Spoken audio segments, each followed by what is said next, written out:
Welcome to our session on dementia. We have two brilliant speakers.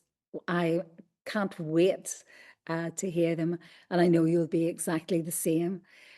Just before we start, the way to ask questions, because we have a 12-minute Q&A session at the end, is to go to the tab. It's the second tab on the right-hand side, and it has Q&A with a question mark above it. So that's where you would put in your questions, and I'll ask them on your behalf at the end of the session. Really sit back, enjoy it. I know that I will.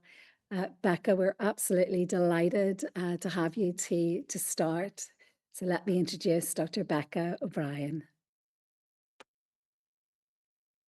Hi, everybody. Thanks for having me here today. I'll just share my screen. Um, so, so I'm presenting today on the Voice 2 study, which has looked at avoiding or resolving distress behaviour in patients living with dementia and developing and evaluating a communication skills training intervention. So just to say, it takes a village to raise a research project as well as a child. So I'm here on behalf of... Oh, okay. So, okay.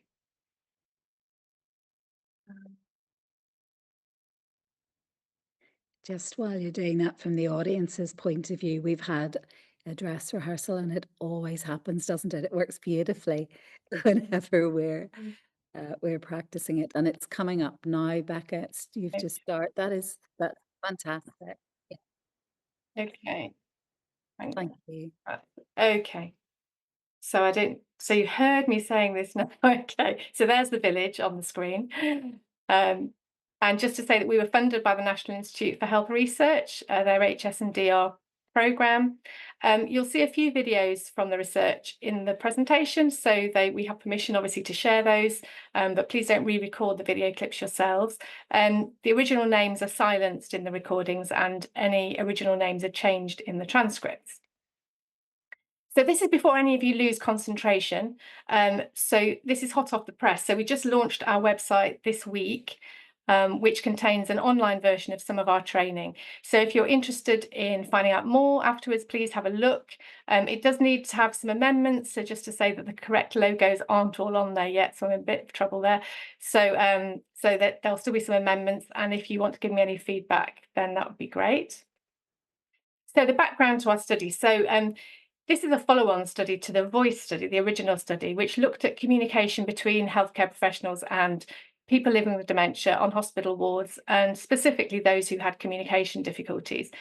And the feedback from the trainees in that programme was that they wanted to know more about how to communicate with agitated and distressed patients, which we hadn't really covered in Voice 1.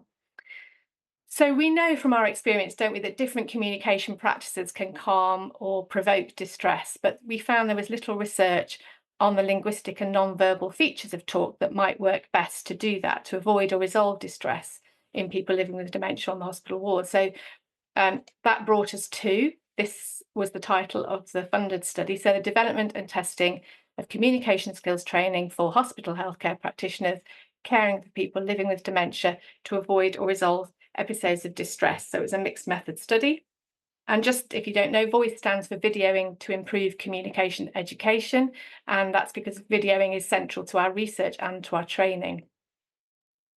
So we used a 3-phase study, and I presented the first phase at the last RCSLT conference 2 years ago. So the first phase is a conversation analytics study, and we looked at what works in the interactions to avoid, de-escalate or resolve distress by analysing interactions, naturally occurring interactions on the wards that we recorded. And then phases 2 and 3 that I'm going to be focusing on today looked at developing a training intervention in phase 2. So how do we train what works? So what we identified in phase 1, how do we train that? And then in phase 3, we looked at what helps and hinders the application of that in everyday practice. So we developed a train the trainers model to train clinical educators to deliver that training in 3 UK hospitals, and then evaluated it. And that just completed this year. So that was an overview. So what kind of data did we collect? So we recorded interactions with patients with dementia who'd been reported to have shown distressed behaviours during their admission. But of course, they weren't necessarily distressed when we recorded them. And we wanted to see what worked to calm people anyway. But here are some examples of what you might call distressed behaviours from our data. So hopefully you'll be able to hear them. So I'm Becky. Mom. I'm just going to walk you to the toilet. That's all we're going to do. No. that's an example of shouting out, maybe pushing, a bit of refusal. Here's some repetitive banging that went on for quite some time. There's some exit seeking and crying out. Help. Help. Help. And the next bit's got some quite strong swearing in it, so just brace yourself for this one. Fucking out to me, you bastard. Fucking where you got. We're nearly done, lovely. Sorry. So those were some of the things that we were analysing in our conversation analysis. So just to summarise, what were the core areas of interaction that we identified in phase 1 of the study? So these are the 3 areas, and these form the 3 modules for the training, and they're all either published in papers or about to be published in papers as well. So the first is dealing with different realities. So that asks the question, how should I respond when a person I'm caring for thinks they're in a different time, place, or situation? The second module looks at following the rules of conversation. So when patients point out that I've not responded appropriately, so I've not answered their question, for example, how should I respond? And thirdly, accounting for care. So justifying the care that we've delivered. So how should I communicate about tasks that I know might cause or are already causing discomfort, pain, or distress? So that's the focus of the training. So in phase 2, developing the intervention, we ran 4 stakeholder workshops. They were half-day workshops, and the whole study team came. So the study team includes a geriatrician, myself, speech and language therapist, nurses, specialists in e-learning and healthcare education and conversation analysts, people with lived experience, and then lots of extra clinicians were invited to the stakeholder workshops. So we had 2 healthcare assistants, a ward manager, some more speech therapists, because I'm biased, a geriatric registrar, and several mental health nurses. And we each session included presentations on the conversation analysis findings. And then we had these kind of other presentations. So Claire Sir presented her What Works study. Suzanne Beek, who many of you will be familiar with, presented about their Better Conversations website and in general communication skills training websites. And then we had some e-learning updates from some specialists. And we did lots of small group work and fed back together and developed what the key characteristics were for the training and the trainers' interventions. So these are the key characteristics just summarised today. So we agreed that we wanted 2 separate half days, which adds up to about 7 hours total. And we wanted those half days because we wanted a gap in between of about 2 to 4 weeks for practice and application of the learning from day 1 and a reflection exercise, which would then be possible on day 2. They wanted the training to be interactive, and they wanted it to include some sort of skills practice, avoiding the word role play as much as possible, and a stop-start video technique, which I'll talk a little bit about later. And then we wanted to have a website for resources by the end. We wanted the resources to reflect the professional diversity in the NHS. So that was by professional groups, qualifications, ethnicity, gender. They wanted to train the trainers bit of the training to be face-to-face because the trainers were going to be delivering in their acute hospital sites. So they would be delivering it face-to-face, and the stakeholder group felt that they should receive it face-to-face as a result. And we wanted them to experience the training themselves and then have some training on the background research and on teaching techniques. And they also thought we should develop some educational films to support the delivery of the training, which I'll show you an example of later, so that some of the technical bits, if you like, were delivered by the research team on videos rather than the trainers having to do it all themselves, when it was quite technical sometimes. So we tried to use Kolb's experiential learning theory to sort of underpin the training. And so you might know all about this already, but the 4-stage learning cycle, ideally learners touch all the bases in it. So effective learning the theory goes, is seen when a person progresses through the 4 stages. So having a concrete experience, followed by reflection on the experience, which leads to the formation of abstract concepts and generalizations, which are then used to test a hypothesis in future situations, which then results in new experiences and so on. So that's what we were trying to develop through the techniques that I've already mentioned in passing. I'll talk about them in a bit more detail now. So video analysis. So this is where we stop and start the video and ask people what they might say next. And then we watch the video to see what was actually said in practice. So this is giving people an experience potentially of the disorienting dilemma. So where existing knowledge and assumptions are challenged by seeing something new. And we know that that can motivate change by showing the various impacts of the different practices that we can show. And that gives knowledge potentially of authentic practices, which work better, some practices which seem to work better than others. So skills practice. So we need to know, not just in our heads, don't we, what works, but to have the ability and confidence to do it in practice. And immediate feedback is important for that. So we didn't use simulation this time as we had in Voice 1. Or full role play, but we did do some skills practice with concrete experience built in. We had a reflective diary between day 1 and day 2. So that diary uses their real clinical experiences for reflection. We had small group discussion, of course, and that emphasises the community of learning. So not just learning in isolation, but from our peers. But obviously that's missing if you do things online. And then those educational films that I mentioned that can reinforce the learning and support consistency when delivering it. So I wanted to give you a quick flavour of the training. So dealing with different realities module. So how do I respond when a person I'm caring for thinks they're in a different time, place or situation from me? So we'd ask trainees to write down examples from their current clinical practice of what patients might say when they're experiencing a different reality. So, for example, I had one recently on the wards where someone asked me to phone their brother, Paul McCartney, to come and pick them up. I don't think he was her brother.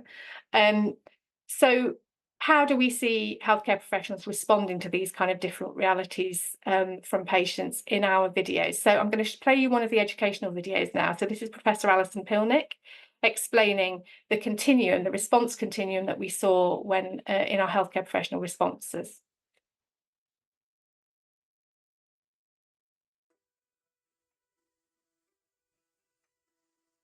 What we found in our data is that 3 main types of responses occur, and they occur along what we call the response continuum.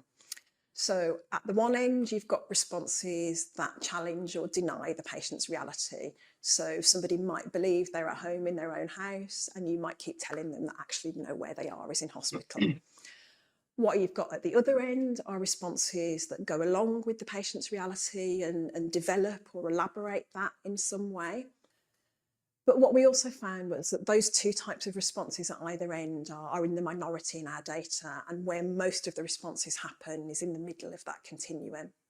What we see more often in those types of responses that are in the middle of the continuum is that healthcare professionals do something to try and create some shared aspect of the reality, so to create something that they can both understand and agree on.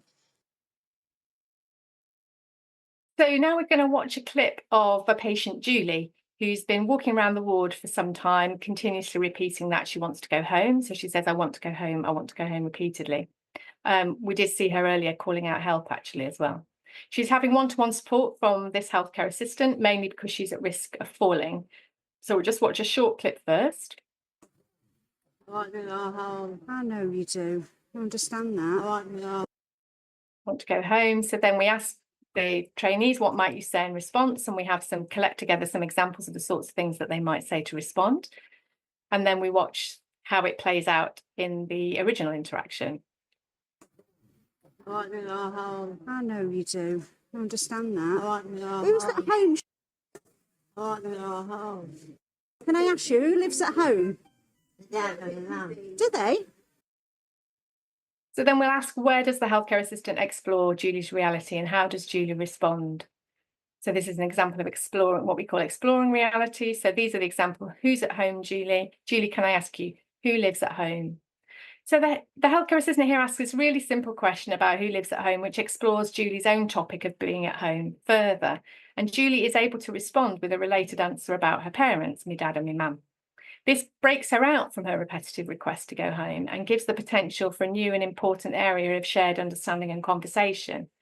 And in addition, the healthcare assistant has gained some new information now about why Julie might want to go home, which could allow staff to respond to what may be an unmet need for family and safety and security, for example.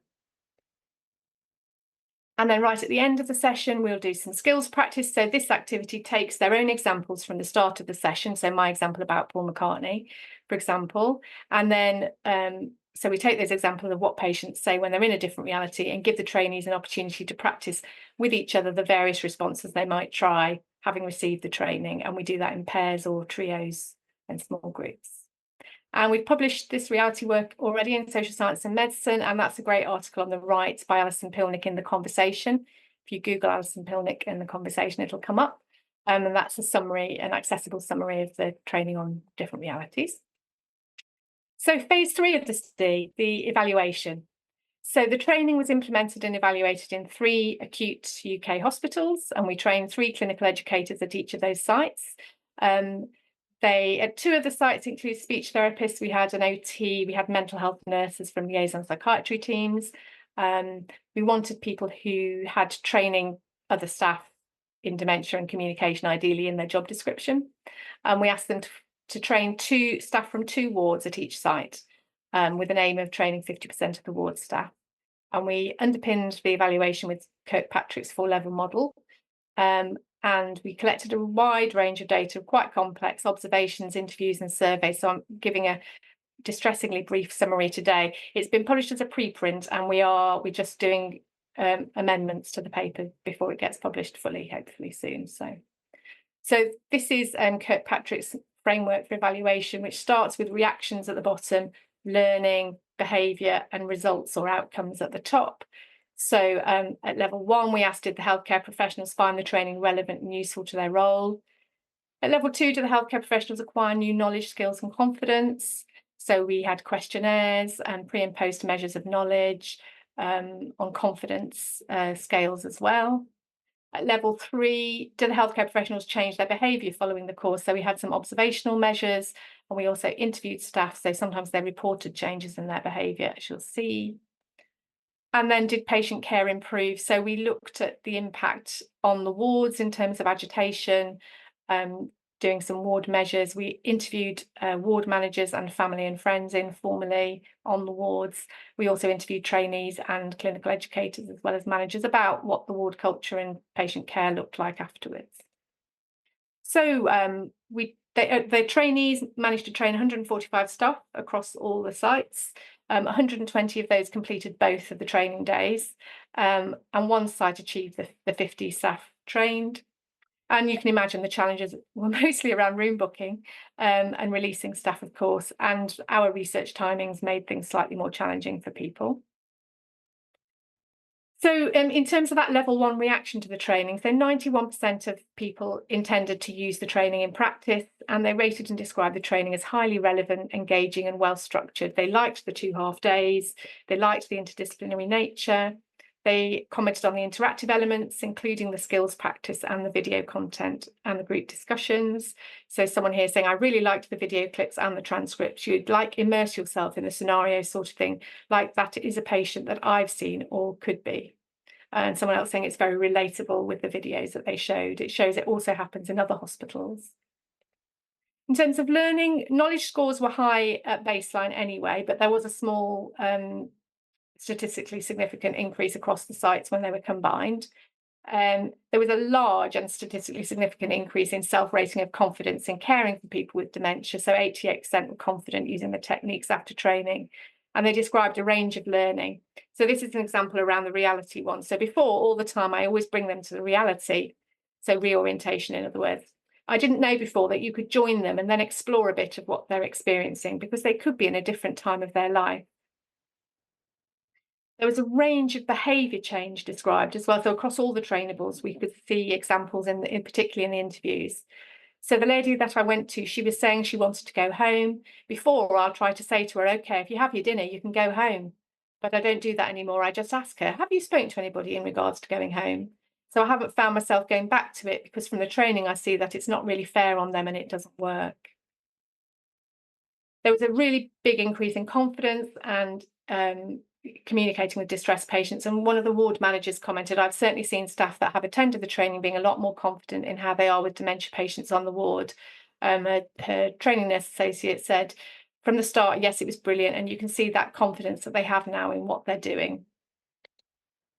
In terms of outcomes, there was a slight reduction in agitation during the observations afterwards, but the numbers were small and it wasn't statistically significant. There were examples given citing patients being calmer with fewer escalations of distress. There was evidence of impact beyond people trained, and there were signs at all sites of some culture change, so people sharing with their husbands and other colleagues on the ward. Relatives noted attentiveness and good communication practices at all the sites, so we could hear they were talking to him, just letting him know what they were going to be doing, which was good. That's another flyer for the training for the website in case you want to have a look. And thank you for listening. And I'm going to pass on to Jackie now. Thanks very much indeed, Becca. That's brilliant.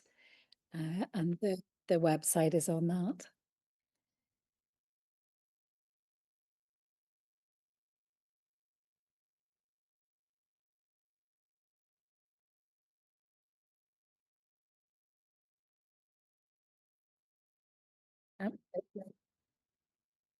Yes, very much so. Thank you very much indeed for that, Becca. And there's a few questions that we'll pick up at the end. One of the questions, Matt, is probably for you. Will there be a recording available of these sessions? Thank you.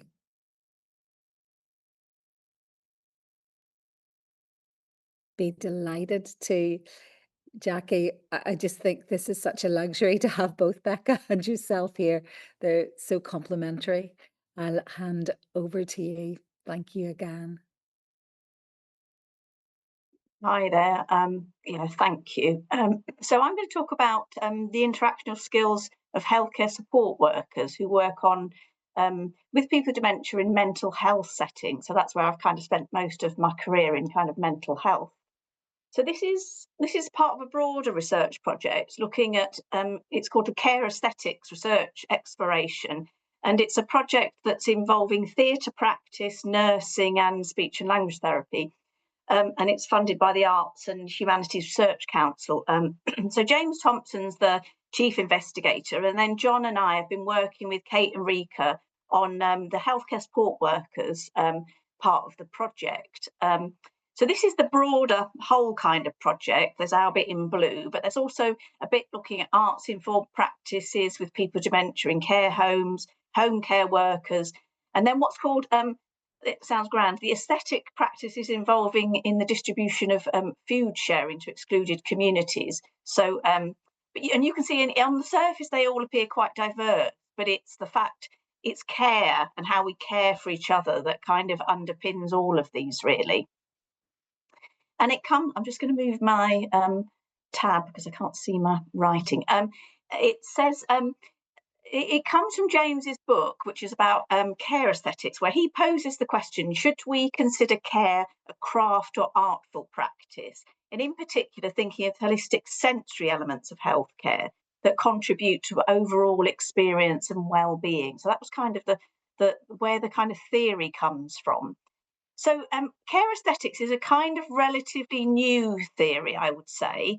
And I think when we talk about aesthetics, we immediately think about whether things look beautiful. You know, is it the visual sense when we talk about aesthetics? But there's a whole branch of aesthetics looking at everyday aesthetics. So the heightened sensory and emotional experiences, so not just vision, but all our senses. And then also relational aesthetics, how human relationships have an aesthetic quality that are involved in how they make us feel and the sensory side to that.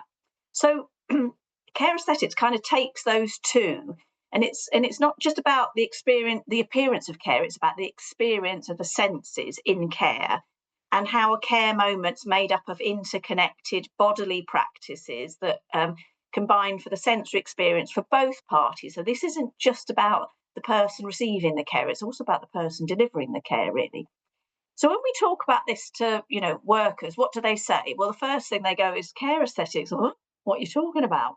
And then when you say, well, have you ever watched somebody doing dementia care on the wards or in a care home and you thought, wow, they are amazing. There's something amazing in there and it's quite beautiful to watch. And then immediately they're off. So if it was the team that I used to manage, I've got permission to show Sylvia's photo. They'd say, Sylvia, she's just amazing. She's got it. She just connects with people with dementia. And then they start saying things like, she's got the dementia magic, the ready breath glow, and lots of different services. We've got these kind of, their own little ways to describe this. And then they always say, but isn't it part of them? Isn't it Sylvia? Can you teach it? Can we teach the dementia magic? And this is a lot. This appears in the dementia literature quite a lot.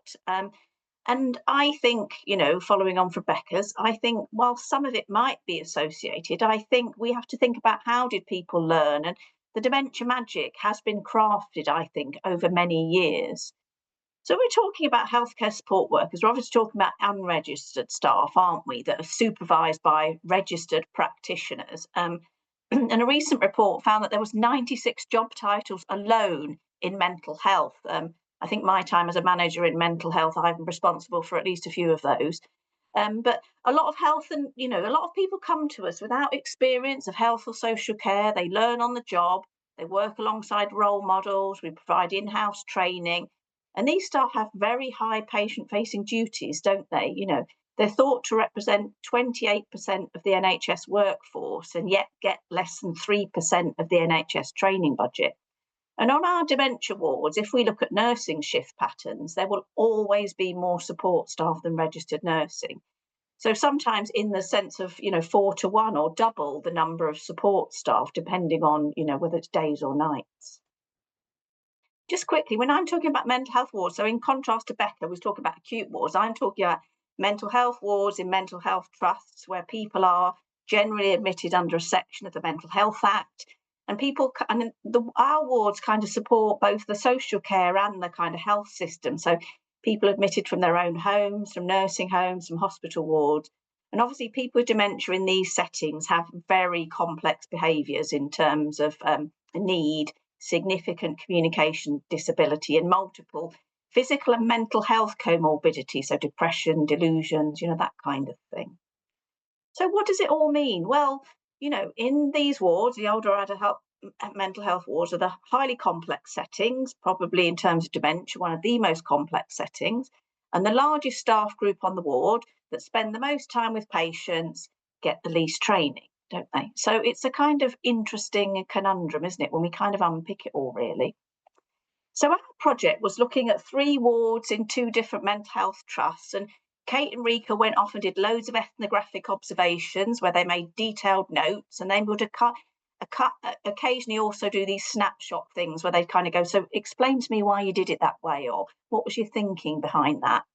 And then they also did collaborative learning groups in 2 trusts, 6 groups in each, so 12 in all, where they got the healthcare support workers together to reflect on their practice. And they wrote, the researchers wrote notes during the research and then after, and then there were drawings and writings produced in the learning groups, and photos and objects. So sometimes people would say, well, I stand like this, and then they take a photo of that as part of the kind of research. So these are the learning groups. The first 2 groups, they would get to know each other a bit, talk about care, kind of gel a little bit, and then talk about how do we care, breaking down tasks, what's the steps involved in shaving, and then breaking the steps down a bit more and a bit more. How do we notice care and decide on skills? So what elements do healthcare support workers pay attention to when performing a care task? And they took, as I say, embodied demonstrations. And then this one was interesting. How do we value care? They talked about what's bad, standard, extraordinary care. And the healthcare support workers were very value driven within their discussions. They talked a lot about values, and then kind of pulling it all together, sharing the sensory and embodied skills, really. So this is an example of one of the collaborative learning groups. Here they've talked about what's involved in shaving, and you can see they've kind of really trying to break it down. And this is an example of objects. One of the healthcare support workers said, well, I always keep a comb in my pocket because, I hate to see it when, I see people who are looking a bit dishevelled on the ward. I want to make sure that they're looking okay. So in terms of analysis, we did kind of weekly analysis sessions while the data was being collected, and then also after, where we kind of compared. And then we also posed questions. So we could also go back to the ethnographic observations and say, Kate Marie, could you just look a bit more about this? Or in the collaborative learning group, this seems to be a theory. Could you kind of just think about that as well when you're doing them? So there was a bit of kind of toing and froing. And then we produced this model through the, so it's a qualitative practice model from qualitative data. And I'm going to go through this in the next kind of 10 minutes. But that there's conditions, these sensory and relational practices, tuning in, not just to the person, the whole environment, their values, their craft, and being co-present on the ward. And that's in a paper that we're just getting through qualitative health research at the moment. So these sensory, embodied and relational practices, these are kind of building blocks, aren't they? Foundations for their practice, observing and responding to subtle changes in facial expression, using touch to soothe, bending to make eye contact, kneeling to be on the same level. We saw instances where people would just be sitting, holding hands with somebody with dementia and not talking, really important, invisible work, singing whilst washing, whilst washing somebody. So we made a poster with them that we got a graphic artist in with. And here you can see this section again. So using your senses, using your body, but then also using your voice, talking, adjusting my volume, humming, singing, whispering. So different ways we might use our voice. Tuning in came up a lot. And I think this is what makes, going back to Sylvia, the Sylvias of this world are the people that can tune in to the moment. And I think that's about the flexibility required for interaction, because interaction's so contextualized, isn't it? What you do at one point, you might not do with somebody at another. It's kind of very in the moment, isn't it? But also, they're delivering person-centered care, but in a collective environment. So you can't just ignore everybody else on the ward when you're in the lounge, yeah? And as I said, they're also very values driven, and also role with visitors, which I'll talk about. So we felt tuning in was the ability of them to use all their senses, intuition, experience, and accumulated knowledge to tailor care and decision making to this kind of range of stakeholders on the ward, yeah? So in terms of tuning into the person with dementia, it was really about, as Becca's been talking about, understanding their experience in the moment. Where they talked about, I need to know, where are they in the moment? Are they on the ward? Do they think they're on the ward, or do they think somewhere else? What can they bring in from the person's understanding of life story? And then reading and responding to behaviour as well, sort of looking at how people are in their behaviour, remembering that this is a mental health ward, obviously, and communicating and connecting was really important. They talked about some of the nuances of communication. So they said that, a lot of the advice, it tells you to talk gently to people, but actually, sometimes that works. But when somebody deteriorates, you might need to be firmer and louder, So for example, earlier on, they talked about, Peter, and you could talk to him and say, come on, Peter, you need a drink. You need to have a drink. But when he deteriorated and was more confused and more difficult to access, you needed to kind of, Peter, here's your drink. You need to have some of your drink. So, it was quite nuanced, and it wasn't always gentle. This is an example. I think Becca and I have got some nice swearing in our presentations. Here's one. They talked about, get your ass anchored down here, she says, pointing at a chair. That works better for a particular patient. Then please sit down. But it sounds wrong, doesn't it? She says. She says the patient responds better to the harsher version. She mimes them rolling their eyes in a fake complaint. All right then, and plonking themselves down on the chair. Now, our theatre colleagues they really love this example, because they said, well, who are we delivering person-centered care for? For the person, or are we doing it for the witnesses, the audience who are judging person-centered care? And there were some really nice examples, and and that got us talking quite a lot about, well, what is professional communication for healthcare support workers?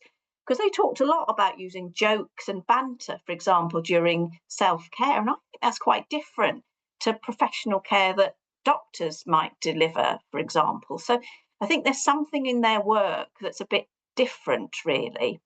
So here's another one about tuning into atmospheres. So here, she, the support worker, leaves the music room and then returns holding a cup and spoon. She stands in front of the patient, swaying to the new tune, brings the spoon to his lips. The patient's grinning at her. She continues to sway to the music, feeding spoonful every 30 seconds or so, taking her time, singing along until the cup's empty.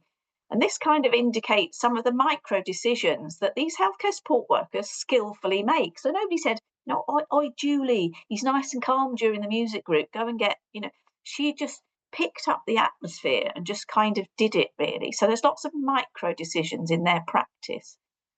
We also had some altered reality, not so much, but some of it was non-verbal. So I've just included that here. So they talked a bit about a bloke who, he would be fishing on the ward, not saying anything, but quite happy fishing in the middle of the ward. And he would hand them an imaginary fish. And then they'd be kind of like, what do I do with the fish? So they would take the fish and step over the fishing line. And so these were they were a bit different to perhaps some of the Becker stuff, in that they were kind of embodied in, interactions. And then sometimes it was the healthcare support workers that created the altered reality. So on a Sunday night, one of the healthcare support workers created a pub scene where they'd get little shot glasses and put orange juice in and pretend they were in a pub, and just for play, for a laugh. Yeah. So they created that reality. There were some interesting examples. This was unexpected findings, because we honestly hadn't thought about visitors. Perhaps we should have done. But they would say, well, they'd say it's not in our job description, but we have to take care of people on the ward. So this was an example where a man that could be very confused and very difficult when he was woken up, his visitors came in and they showed him to his room. And then the healthcare support workers went and got this gentleman, and they observed to wake him with dementia gently, saying, come with me, I've got a surprise, you're going to love it. And the person with dementia was walked between the two healthcare support workers to his bedroom, so the visit could go ahead with the minimum of distress to all those concerned. And you can imagine the scene as they kind of walked him to his bedroom and went, look who's here, and kind of heralded that kind of visit. So really taking care of not just the person, but the family members. As I say, they talked a lot about values. I want them to be clean. I want their room to be tidy. I love it when they're eating. I want them to eat something, drink something. The respect that you give to your parents should be the same you give to your patients. Yeah, so really kind of very nice examples. And then talking about craft, and here there's an example of, training on the job. So she, the experienced healthcare support worker, is looking on, working in tandem with a new healthcare support worker at the table who's learning to feed a patient. She's overseeing, instructing, and advising like a coach on the sidelines during a football training session. A really nice example of that kind of on-the-job learning and how it can be done well. And then this one, being co-present in our model, we felt this is where I'm fully attentive and engaged with others on the ward. Yes, so it was about being kind of co-present, that kind of descriptive meaning and practice outcome, striving to kind of underpin practice. So then in summary, well, we felt that, we thought care aesthetics was a really nice theory to kind of underpin exploring the practices of healthcare support workers. So this kind of study was kind of exploring their practices, then to look at how we might kind of facilitate this reflection in the workplace. And it was really useful to kind of underpin and unpick really those kind of micro practices. So in some respects, it's a bit like conversation analysis in the fact that it looks at both parties in the encounter.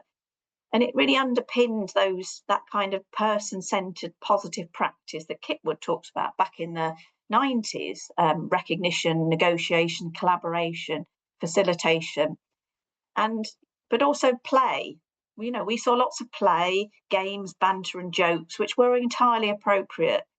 Kitwood also talks about stimulation, that form of interaction that stimulates the senses. He made up that word. It's not a word, but it was just about sensory stimulation. And we felt these kind of small moments were kind of meaningful moments of connection to people with dementia who were really at a very difficult stage. We also felt that there was a value in silence, touch, and togetherness. So that just sitting alongside somebody, holding their hand, felt to me as a speech and language therapist a really important interactional act of calmness for somebody that was really struggling, and a nice way to move away from all this constant advice to stimulate people with dementia. And we felt clearly that this craft of care was learned and refined over time. So thank you to our funders, our participants and the ward and our advisory group. And thank you for listening today. Thank you very much. Thanks very much indeed, Jackie and Becca. Very, very stimulating. There's a whole range of questions. So thank you for posing your questions. Not all of them may be answered. So do forgive me for my selection of them. I'm just going to ask them if that's okay. So I'm reading from our audience's questions. Has Voice 2 been explored for adults with learning disability, with profound or severe learning disability? No, it hasn't. No, we've focused only on dementia in the acute ward setting. But it would be very interesting to know how people feel that the findings apply to other communication impaired clients and cognitively challenged clients as well. So it would be really interesting for you to read the papers and then give us some feedback and develop your own research projects. Absolutely. Thank you, Ninja. The link for the training on the website, hopefully that came up on that last slide. Yeah, it's voicestudy.co.uk. So voice study, all one word. So it's quite easy to remember. And in terms of the training, it's being published and you're publishing it as you go along.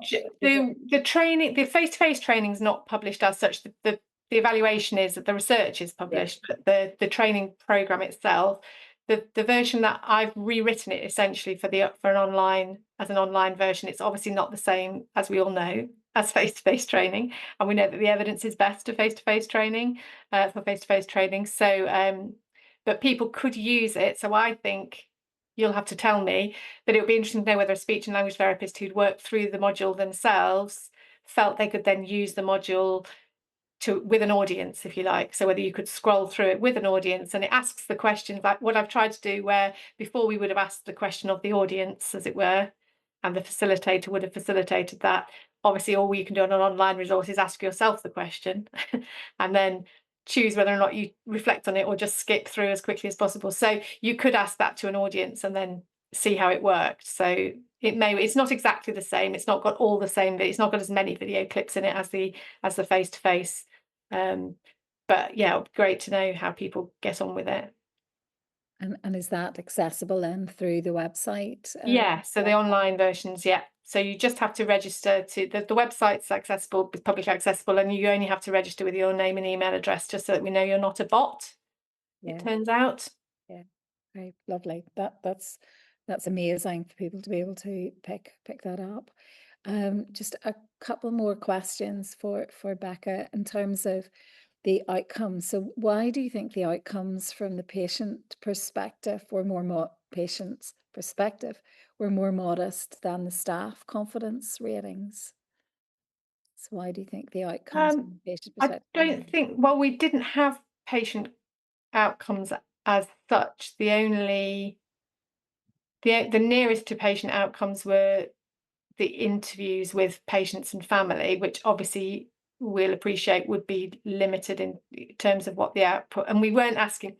The interviews with family were after the training, and obviously the family wouldn't have experienced a before and after because the training was being run over months. So we didn't have any way of asking people whether things had improved, because obviously the training took months to happen across a whole ward. So they could only comment on what their experience was in the moment. The observations of patients' agitation and distress, perhaps that's what they mean. So to be honest, it was incredibly difficult to do, and to do in a way that felt robust and reliable. And so the numbers are really small. So I think we all know it's really hard to measure communication outcomes, and it's really hard to measure communication skills training outcomes. So I think my sense is it's more of a failure of our ability to measure things reliably than it is of the training itself. But yeah, I don't know if that answers the question. No, thank you. What were the co-design elements of the training development with regards to working collaboratively with people living with dementia to create the training materials? So it's a really interesting thing, isn't it, when you talk about stakeholders? So obviously we prioritised, and I think it probably came over in the presentation, obviously there were a lot of healthcare professionals in the training development. So the co-production was mainly with healthcare professionals who were going to be the recipients of the training. And obviously this particular approach it's focusing on the micro practices, a bit like Jackie was saying, rather than on the lived experience of the person with dementia themselves. So the patient and public involvement that we have in the co-production were caregivers of people living with dementia, so we're family caregivers. And they're very actively involved in the whole project management team. So they constantly give us their feedback on whether they think it's relevant and effective. They're people who are particularly concerned about acute hospital care for people with dementia, having had both positive and negative experiences of that care. So they contributed to all of our discussions, and a lot of the decisions that we've made were probably focused on them. I think their opinions are very often prioritised and given priority. So they're very proactive and involved. And I presented last week at the UK Dementia Congress with one of our patient and public involvement with our co-applicant. But it's not co-production with people living with dementia. And I think, yeah, it's a real challenge for us, because obviously the people that we're particularly focusing on are people showing really distressed behaviour or communication impairments, who are probably the people who are least able to actually contribute in a metalinguistic way about the interaction. Do you want to say something, Jackie? Yeah, so I would argue, Rebecca, that it is co-production with people with dementia who are at that stage, because their lived experience in the moment is the co-production, isn't it? So I think it would be very difficult for those people to reflect on that. I understand, but how else would you do co-production in that sense? So I think it's a strong method for lived experience, gathering people's lived experience. It's actually direct lived experience, isn't it? So I think you might be underplaying it, but that's just my view. I think it's the value of observational methods, isn't it? Both ethnographic methods like Jackie's been talking about and conversation analysis, is that we're trying to give voice to particularly people with quite severe language and communication impairments, to give value to their experience in a way through research without interviewing them. Yeah, and it's authentic, isn't it? It's authentic experience. So so I guess it's quite important to bear that in mind, isn't it? No, that leads on to Jackie, with regards to recommending implementing the strategies outside of the healthcare setting, for example, at home with a family member. How would you go about recommending the implementation of these strategies to family members with dementia, giving advice to families? I suppose it's around the ongoing application of what you were talking about outside of your ward setting. Is that for me or Becca? For you. Well, our project wasn't really to develop strategies. It was kind of the stage before that. I think it was to kind of look at healthcare support work of practice, and with a view that in the next study we would be looking at how we then provide development, so not just training but development and reflective practice really. So we weren't gathering that. I think the other issue, I guess, is that one thing related to that we did find, which was that the healthcare support workers were rarely involved in discharge planning, in sort of gathering what works for that patient. It was very cursory. So they had developed all this expertise with particular people, and then this other process called the assessment took place.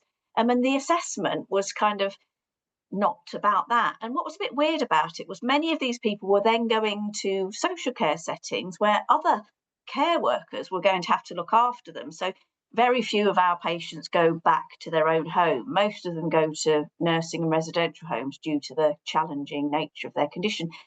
But it was interesting that very little of that expertise was distilled. And I think that is something we would like to challenge back to the system in some kind of way, either through research or practice. Because are we engaging the people that know the people the most, that are out on the shop floor the most, in order to then pass on to equally those people who are doing similar roles, really? So you could probably find out more about sort of quite complex medical information and less about everyday practice from our discharge summaries in these settings. So yeah, that'd be my answer to that. And that answers Rachel's question about what's next for your work. You've laid that out very well, thank you. Katie's asking, is there some sort of framework with positive care practices, which you saw which wards could measure themselves against? Yeah, I think the difficulty for me is a little bit, it's kind of all tied together, isn't it? That Rebecca was talking about. It's about culture, it's about training. It's also very in the moment, isn't it? So sometimes this works and sometimes this works. And I guess for me, there are kind of ward so in some sections of mental health, they have developed ward accreditation programs, which they've also done for old age psychiatry wards, as I understand it.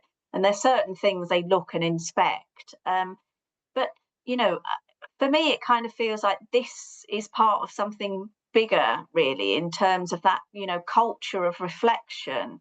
Because I know when I think back to the best ward managers I've ever worked with, they've kind of been really good about kind of working through, what worked with Peter, I noticed this, and so actually it's about discussion and reflection and more about what psychologists would call it formulation, wouldn't they? But actually I think it's a kind of lower level of formulation that's worked around healthcare support workers, and that kind of reflection in handovers and talking that through, really. So I think there's work to be done. There's very little research on older adult mental health wards in practice, virtually nothing really. So we're kind of at a really kind of grassroots point I think at the moment. But all of the above, I think. Thank you. We have 2 more minutes, but this next question sort of leads, I think you've already probably answered most of it. Is there anything available to assess a person's care aesthetic needs? For example, in relation to how can the Yeah, environment, how can people be meeting their sensory needs? not that I know of at the moment. Not that I know of. And I think at the moment we're there might be something out there. It seems to be care aesthetics seems to be and sensory needs seem to be on the up in dementia. Really thinking about that. I don't think there is. But there wouldn't be anything stopping people looking at things from a different perspective, would there? Thinking about how they respond to sound, touch, thinking about that in the assessment. Because I think we kind of, I'm not sure that we're paying attention to the right things. We seem to do lots of assessment, but I'm not sure we're distilling the things that are really crucial to these people's lives always. So at the moment, I don't know, and that'd be a great another project, wouldn't it? To think about how we think about that. I think that's done more in learning disabilities quite well. particularly more profound learning disabilities. It's not been applied so successfully, as far as I know. I don't know if Becca knows, in dementia, less so. I know, yeah. Well, sensory things, as you say, are on the up, aren't they? And our OT colleagues Yeah. we're working a lot in combination with them Mm. to Yes. explore these things. Yeah. Yeah. Yeah, sensory integration education, I know is a training organisation. It's very much looking at that across the piece for SLTs as well as OTs. So Yeah. good connection there. Mm. That brings us to the end of our questions. I do apologise to those of you who didn't have your questions answered, but on your behalf and on behalf of RCSLT, I would really like to extend our thanks to Becca and Jackie for two incredibly informative, detailed, research-driven, my goodness, such ethical and very powerful presentations of your work. Really, really fantastic. Thank you very much indeed. Thank you. Thank you. Thank you.